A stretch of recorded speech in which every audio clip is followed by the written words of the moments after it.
স্ত্রীর হক চাইতেছে যে মানে এইবারের হাদিয়া দিয়া সব ওয়াজ করে এলিত। গভীর মনোযোগ দিয়ে শুনবেন। কারা কারা বিয়ে করছেন হাত উঠান দে। মাশাল্লাহ মাশাল্লাহ, হাত নামান। যে ছোটখাটো একটা জেলখানা আপনার আছে, বেয়াদবি মাফ করবেন রে বাবা।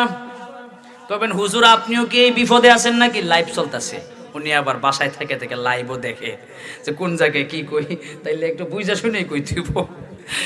আমার বাবাজিরা রে, গভীর মনোযোগ দিয়ে শুনবেন। যদিও কথাটা একটু হাস্যরস দিয়ে বলতেছি, কিন্তু বাস্তব। মা ফাতেমা কোরআন তেলাওয়াত করে একটা, দুইটা, তিনটা, চারটা বিয়ার কথার যে হাত আপনার আয়াতটা আছে মাসনা সালাসা রুবা, এই আয়াতটা যখন আসছে মা ফাতেমা তিলাওয়াত করে, আমি তো হাফেজ না সেই জন্য ওইদিকে একটু ইঙ্গিত করলাম আর কি। যখন এই আয়াতটা আসছে মা ফাতেমা এতক্ষণ পড়ছে, জোরে জোরে কোরআন তেলাওয়াত করছে। এই আয়াতটা বিয়া, চারটা বিয়ার আয়াত যখন আসছে মা ফাতেমা আওয়াজটারে কমায়া দিছে। আল্লাহু আকবার কোন। আলী তো পাশে, আলী কই কিরে কাহিনীতে কি? এতক্ষণ বললো জোরে জোরে কোরআন তেলাওয়াত, আর এখন হঠাৎ করে থামাইয়া দিল কেন? বোঝার দরকার আছে। এবার ফাতেমা কয়, ফাতেমা রে এতক্ষণ পড়লো জোরে জোরে কোরআন তিলাওয়াত, এখন আসতে পড়লা কেন? ফাতেমা কয় বুঝবা না, কইটাতে আপনারা যে চারটা বিয়া করতে পারবেন এটাতে এই আয়াতটা আছে, এই জন্য যাতে আপনি না শুনেন আমি এই জন্যই তা আস্তে আস্তে পড়ছি। ফাতেমার আলী মিলা একবার সামান্য ঝগড়া লাগছে, ঝগড়া লাইগা আলী রাদিয়াল্লাহু তাআলা আনহু ঘর থেকে বের হয়ে গেছে। ঘর থেকে বের হইয়া দূরে যায় এক মরুভূমির নিচে হাত দিয়া, মাথার নিচে হাত দিয়া ঘুমায় আছে। একটু পরে আইসা নবী ডাক দিয়া কয়, ও ফাতেমা বাসায় আছো? ফাতেমা কয় আছি। ফাতেমার ডাক দিয়া কয়, আমার নবী। কয় ও ফাতেমা আমার আলী কোথায়? কয় আলী জানি না, আমার সাথে সামান্য ঝগড়া হয়েছে, ঝগড়া করার পরে ঘর থেকে বের হয়ে গেছে, চলে গেছে। এবার ফাতেমা ডাক দিয়ে আমার নবী ডাক দিয়া কয় কোন দিকে গেছে? আমার ফাতেমা ডাক দিয়া কয় জানি না কোন দিকে গেছে, নবীজিও জামাইরে খোঁজার জন্য বের হয়ে গেছে। ঠিক কি না? আর আমরার দেশের শ্বশুর হইলে কইতো, তোর সাথে ঝগড়া করছে মাইয়া, আমার কি পাওয়ার কম আছে নাকি? যা কথা হইব সব কোর্টের বারিন্দা। আল্লাহু আকবার। আইরে দেখেন কেমন শ্বশুর আর কেমন জামাই, কেমন দামান। আল্লাহু আকবার বলেন। নবীজির শ্বশুর জামাই হলো আলী।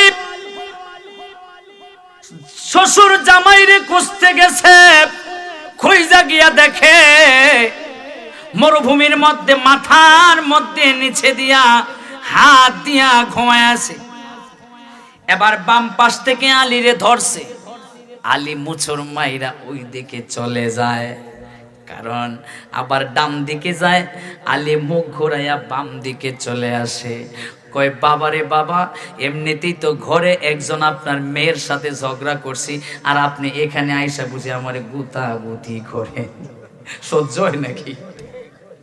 আমার ভাইরা, এগুলো সত্যিকারের ঝগড়া নয়, এগুলো মুসলমানদের শিক্ষার জন্য। আল্লাহু আকবার বলেন। জান্নাতের যুবকদের সর্দারদের বাবা মাওলা আলী, মুশকিল কুশা শেরে খুদা আলী, তিনি ঝগড়া লাগতে পারে না। ঠিক কিনা কও? জান্নাতি যুবকদের রমণীদের সর্দারনি মা ফাতেমা কখনো ঝগড়া লাগতে পারে না। ঠিক কিনা কও? উম্মতের জন্য শিক্ষা। এবার আমার নবী ধরছে, এবার জোরে চাপ দিয়া ধরছে, কয় আলী উঠো, নবী ডাকতেছি। নবী যদি কাউরে ধরে সে কি আর বাঁচতে পারে? কথা কান। এবার আলীরে ধরছে, ধরার পরে আলীরে বাসায় নিয়ে গেছে। ডান দিকে রাখছে আলীরে, বাম দিকে রাখছে ফাতেমারে, মাঝখানে শ্বশুর ঘুমাইছে। এইভাবে তিনজন এক জায়গায় থাইকা জামাইরে বউয়ের ব্যাপারে বয়ান করে, আর বউরে জামাইয়ের ব্যাপারে বয়ান করে। এমন শ্বশুর কি আছে? দুই চারটা আছে কি? দুই চারটা এমন? আহা, যদি এমন থাকতো তাইলে মেয়ের সংসারটা অকারণে অবহেলায় ভেঙ্গে যাইতো না। এই সমাজের বেশিরভাগ মেয়েদের সংসার একটা কারণে ভেঙ্গে যায়, বিশেষ একটা কারণ, সেটি হচ্ছে মেয়ের মা। মেয়ের মারা সবসময় দুই লাইন বেশি বুঝে। আর যত ফার্ম পট্টি আছে, যত লাগাবাজি আছে, সব মেয়েরে শিখায়া দেয়। কই দেখোস না আমি তোর বাপরে কেমনে চালাই, তুই ওইভাবে চালাইতে পারোস না। হাসতেছেন, কথা সত্য, হাইছেন না, কথা সত্য। এগুলা প্র্যাকটিক্যালি প্রমাণ। আমার চাচা কই টাইট দেবি, কি এক জ্বালা মুসিবতে। আমার বাবা জিরারে গভীর মনোযোগ দিবে। এ যুবকের দল, ও সাইলের স্বামী আর স্ত্রীরা শোনেন, একজন আরেকজনের ড্রেস, একজন আরেকজনের পোশাক। আমার বোনের আর আমার মারা শোনেন, এই স্বামীর পায়ের নিচে আপনার বেহেশত। একটা হাদিস শোনায় দিয়া যায়, আমার নবীজি বলেন, কোন স্ত্রী যদি মারা যায় আর কোন স্বামী যদি একটা বার কয়, আল্লাহ আমার স্ত্রীটা বড় ভালো ছিল, আমার আল্লাহ কই ওই স্ত্রীরে আমি জীবনের জন্য মাফ করে দে, আমি জান্নাতি বানায় দিই। এবার অপরদিকে কোন স্বামী যদি মারা যায়, স্বামী মারা গেলে পরে কোন স্ত্রী যদি কয়, আল্লাহ আমার স্বামীটা বড় ভালো ছিল, আল্লাহ আমার স্বামীরে আপনি মাফ করে দেন, আল্লাহ কয় আমি তারে জনমের মতো মাফ করে দেই। এই জন্য স্বামী স্ত্রীর সম্পর্কটা পৃথিবীতে প্রথম যেই সম্পর্ক তৈরি হয়েছে সেটি হলো স্বামী স্ত্রীর সম্পর্ক। সবচাইতে মধুর সম্পর্ক হলো স্বামী স্ত্রীর সম্পর্ক। সবচাইতে সুন্দর সম্পর্ক হচ্ছে স্বামী আর স্ত্রীর সম্পর্ক।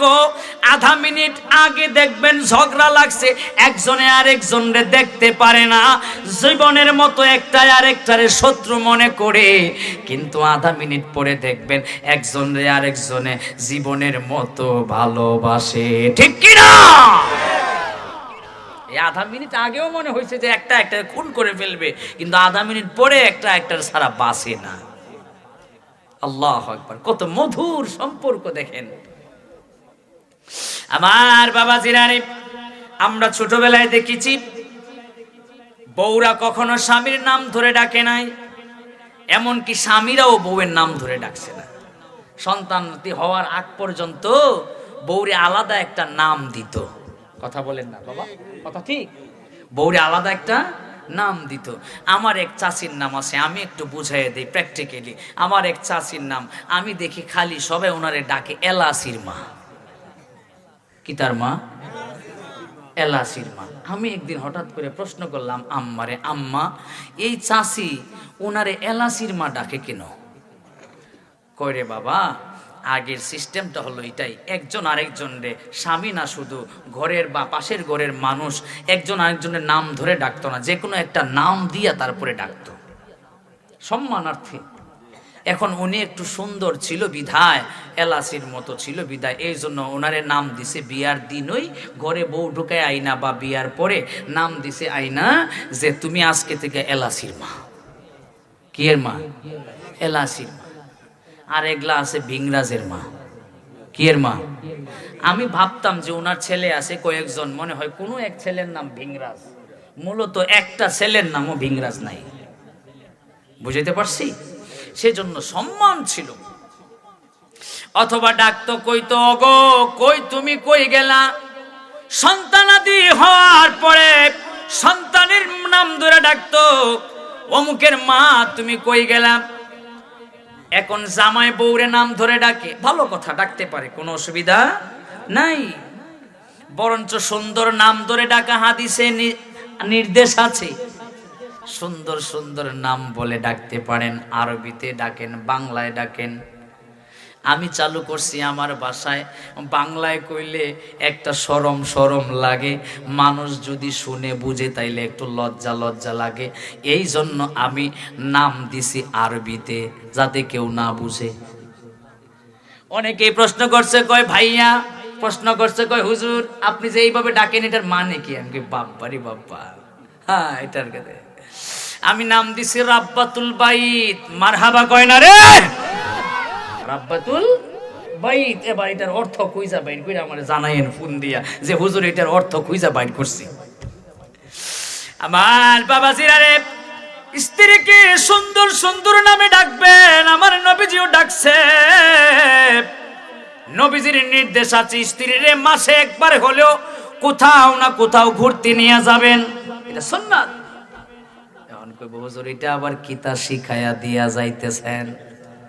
ঘর থেকে লইয়া বাইর হইলেই তো খবর হইয়া যাইব। আমার বাবাজিরা রে, আমার নবীজি আয়েশারে ডাক দিয়া কই, আয়েশা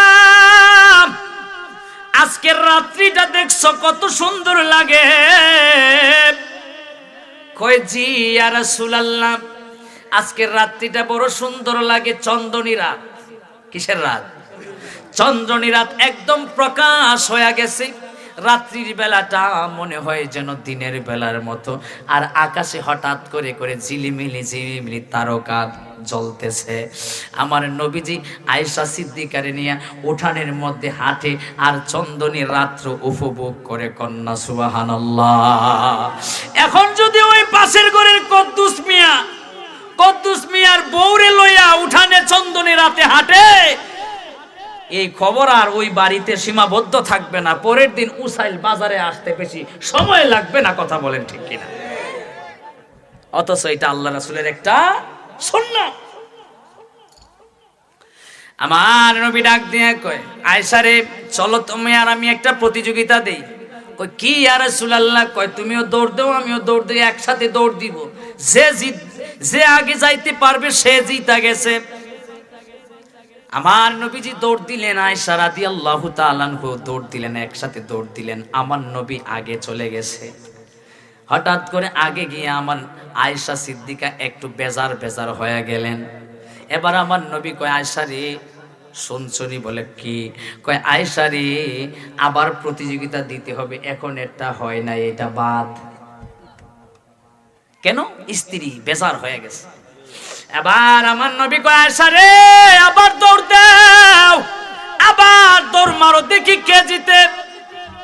এ মিয়া ভাইরা, আমার নবীর সাথে প্রতিযোগিতায় জিতবে এমন কোন মায়ের বেটা, এমন কোন মায়ের সন্তান কি পৃথিবীতে আছে? কিন্তু একমাত্র স্ত্রীকে জিতায়া দিছে, যাতে আমার স্ত্রী খুশি হয়ে যায়, আমার আল্লাহও খুশি হয়ে যায়। এবার দুইজনে মিলে দৌড় মেরে দিয়েছে। দৌড় মেরে দেওয়ার পরে আমার নবীজি একটু স্লো হয়ে পিছনে পড়ে গেছে, আয়েশা সামনে চলে গেছে। আয়েশা সামনে যাওয়ার পরে আয়েশা একটু আনন্দিত হয়ে গেছে। আনন্দিত হইয়া কয়, নবী গো এবার তো আমি জিতা গিয়েছি। আল্লাহু আকবার কর। নবী গো এবার তো আমি জিতে গিয়েছি, আপনি তো হেরে গেলেন। আমার নবী কয়, আয়েশা রে জানো না রে আয়েশা, আমি তোমারে কেন জিতাইয়া দিছি। আল্লাহু আকবার।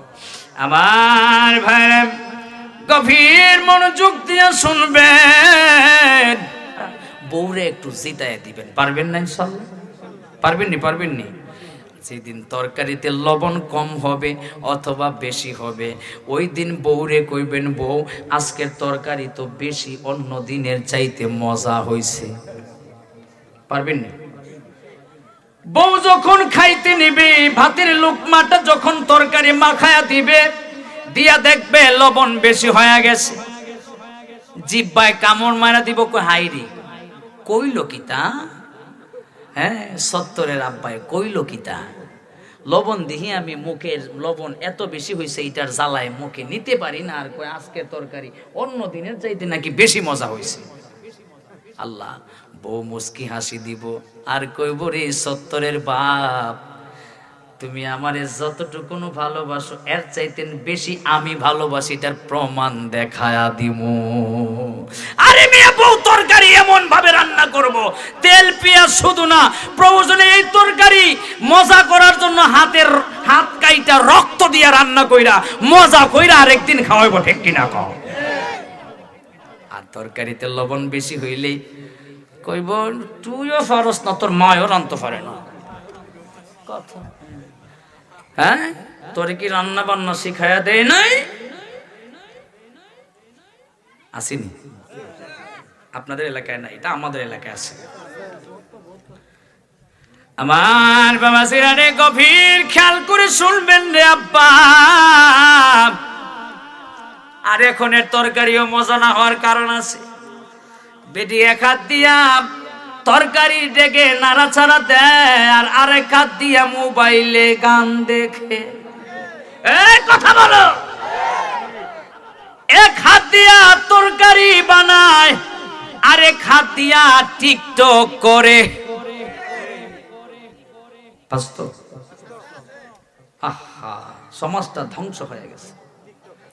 বউ ঘুমায়া থাকি, জামাইও ঘুমায়া থাকি, এরপরে এবার তাদের সন্তান কি তাহাজ্জুদ পড়ব না? সন্তানও কয় আম্মাও ঘুমায় রইছে, আব্বাও ঘুমায় রইছে, আমি তো ঘুমায়া থাকাটা ফরজ, তাই না? নিজে নামাজ পড়ে 5 ওয়াক্ত, কিন্তু একদিন সন্তানরে ডাক দিল না যে বাবা আয় নামাজে যাই। বাবা, যেই বাবা 5 ওয়াক্ত নামাজ পড়েই বাবা যদি কইতো আয় রে বাবা নামাজে যাই, তাইলে দেখতেন পুরো ঘরটা একবারে নামাজি ভরপুর হইয়া যাইতো। আমার আব্বাজিরা রে, এই জন্য রে আম্মা, এই জন্য রে আমার বোন, স্বামীর খেদমত করবেন। স্বামী যখন সারাদিন ডিউটি করে, স্বামী যখন সারাদিন চাকরি করে, স্বামী যখন সারাদিন কাজকর্ম করে বাসায় আসে, আপনি একটা গ্লাস পানি আগায়া এবং একটা টিস্যু অথবা একটা গামছা আগায়া নিয়ে স্বামীর দিকে যান, স্বামীর মনটা খুশিতে ভরপুর হয়ে যাবে, ঠিক কিনা? আর উল্টা পানি তো নিয়ে যাই না, যদি কয় কই গেলা 1 গ্লাস পানি দাও, আমি পারতাম না, আমার বহুত কাম কইরা বাকি আছে, কথা কয় না? তুমি যে ঘর সামলাও, এমন ঘর সামলাইতে যা যা লাগে সব তো আমাদের দেওয়া লাগে, ঠিক না?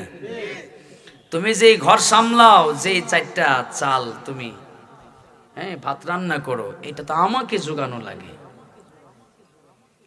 আমার ভাইরানি, গভীর মনোযোগ দিয়ে শুনবেন রে বাবা।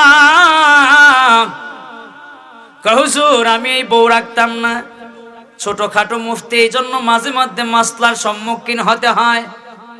কই হুজুর, আমি এই বউ রাখতাম না, বিয়ে আরেকটা করমু। আমি কই বেটা, মাথাটার একটু ঠান্ডা কর, মাঝে মধ্যে একটা লিয়ে হিমশিম খাইতে হয়, আর তুই রে বাবা যে সাহস করছস আরেকটা করতে, তোর আগে তো হাত আসিল জাগাত, কিন্তু 2টা করার পরে হাত একটাও থাকতো না। ডাইন হাতও 2টা টানবো একটায়, বাম হাতও 2টা টানবো আর একটায়। আমার বাবা সিরানি, এই খালি কয় সাইর বিয়া, সাইর বিয়া, সাইর বিয়া কারা কারা করবো শুনতেন? হ্যাঁ, খালি কয় 60টা বিয়া, ফুলা বেড়াইতে 60টা বিয়া করতে পারে, পুরুষরা 60টা বিয়া করতে পারে। 60টা বিয়ার করার পিছনে অনেক শর্ত আছে মিয়া, খালি 60টা কয়ে লাফায়েন না, একটারই সামাল দিতে পারে না আর কয় 60টা। আমার ভাইরানি, গভীর মনোযোগ দিয়ে শুনবেন রে আব্বা। ওই যে গত ঈদে একটা শাড়ি কিনা দিছে, এরপরে আর বউরে জামা জুমা কিনা দেয় নাই। ওই বউ তোমার সাথে লাগবে না তো কার সাথে লাগবে? মাঝে মধ্যে বউরে একটা গোলাপ ফুল দিবেন, মাঝে মধ্যে বউরে আইসক্রিম কিনা খাওয়াইবেন, মাঝে মধ্যে কিছু বাদাম, কিছু ফুচকা, কিছু চটপটি কিনা নিয়ে যাইবেন। দেখবেন ঘরটা একেবারে শান্তিময় হয়ে গেছে। ঠিক কিনা? একবার একেবারে শান্তিময় হয়ে গেছে। আপনার টেকনিক জানেন না তো। আল্লাহু আকবার।